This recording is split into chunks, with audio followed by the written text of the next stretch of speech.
The Senate healthcare bill certainly hasn't been well received by Democrats, which might not be surprising. We are going to play some of those for you, but it also received a cool reception from some Republicans, at least for now.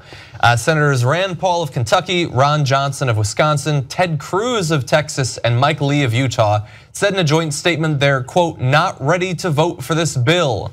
And I am, quote, not ready to rely on Mike Lee to protect people from having their health insurance taken away.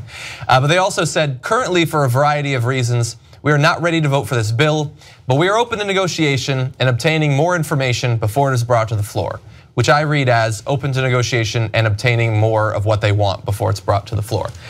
So we're gonna get a little bit specific about what they want. We've got Ted Cruz, but right now we're gonna go to Rand Paul talking about this bill. I don't think there's anybody in America that's more against Obamacare than myself. As a physician, I've seen the ravages of it. I've traveled to 42 states running on repeal of Obamacare. I just didn't run on Obamacare Light. I didn't run on replacing it with more government programs. I didn't run on allowing the death spiral of Obamacare to continue just to subsidize with taxpayer money. Look, we're $500 billion in debt right now.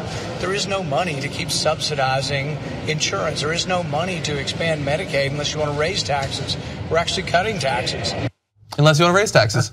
Oh, yeah, I do, actually. Let's do that. Yeah. Let's continue to do that. Oh, we're actually in so much debt, and that is, did I leave out the part where I have $600 billion in tax cuts for the rich in this bill?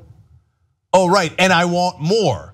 Rand Paul, who pretends to be a libertarian or for freedom. When these days, when Republicans talk about freedom, they mean the freedom of the rich to not pay taxes.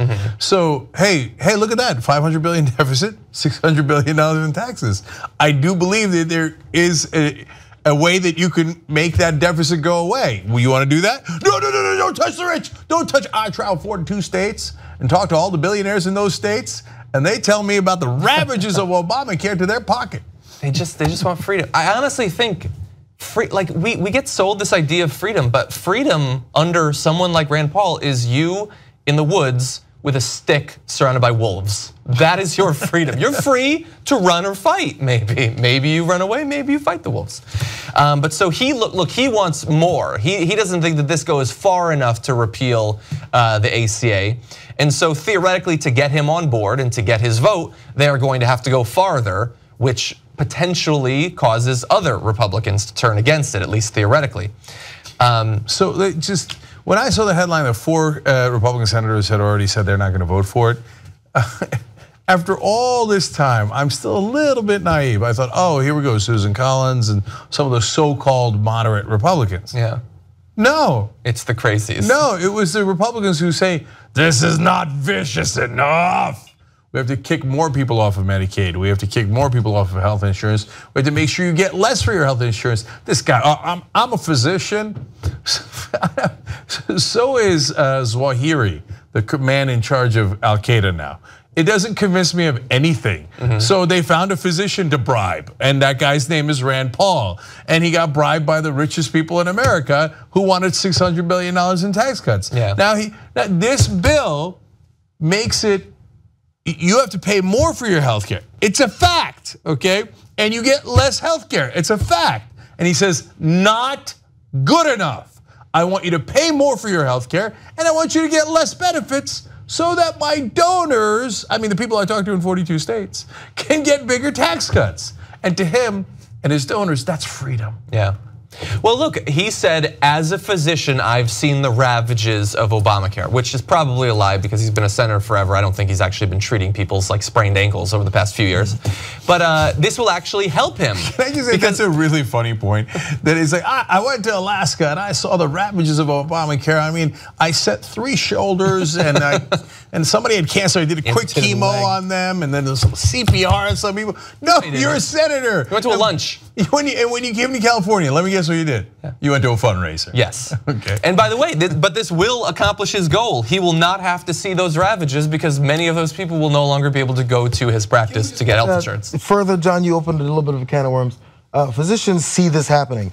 They deal with getting money after they do procedures, not with having anyone come back to the doctor and say, hey, doc, you did that procedure on me. Whatever it was, I broke my wrist. I can't afford it. And they go, oh, I feel so bad for you, my patient. No, you never talk to that doctor again. You just get bills. Exactly. Bills. You don't talk to the doctor about the ravages of what you're going through. They don't care anymore. They're like, oh, we're billing someone and someone's paying me. Whoever's credit's getting jacked up or whoever's losing jobs over this has nothing to do with where I'm practicing. And by the way, the doctors sometimes do get squeezed. But you think that you're getting squeezed by the poor? No, you're getting squeezed by corporations who want to pay you less, because the more they squeeze out of both the customers and the doctors, the more it goes towards their bottom line. That's who's squeezing you. Yeah.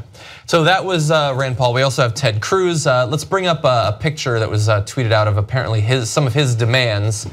You're seeing there that he wants a consumer freedom up. He's laid out this path to yes. These little notes that he's handing around the Senate. So yeah, he wants. So right now you have. All these health insurance plans have to have certain amounts of coverage under the ACA. He says that if a company offers one plan that matches those, they should be able to have as many as they want that give absolutely no coverage whatsoever.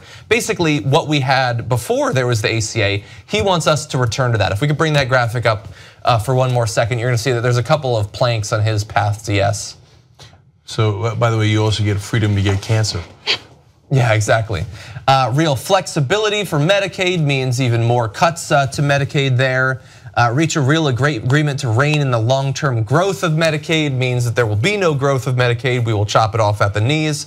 And here's the thing, like he's saying that he wants more cuts to Medicaid. One of the biggest components of this Senate bill is that it kills the growth of Medicaid. So what does he want? What he wants really is what a lot of Republicans want but often won't say. He wants Medicaid gone entirely, not just to stop it growing, they want to kill it. They've been fighting that battle for literally decades now. And Trump said he wouldn't cut anything for Medicaid. By anything, he apparently didn't mean $800 billion. Yeah. He said, well, we're gonna cut $800 billion, but is that really breaking my campaign promise?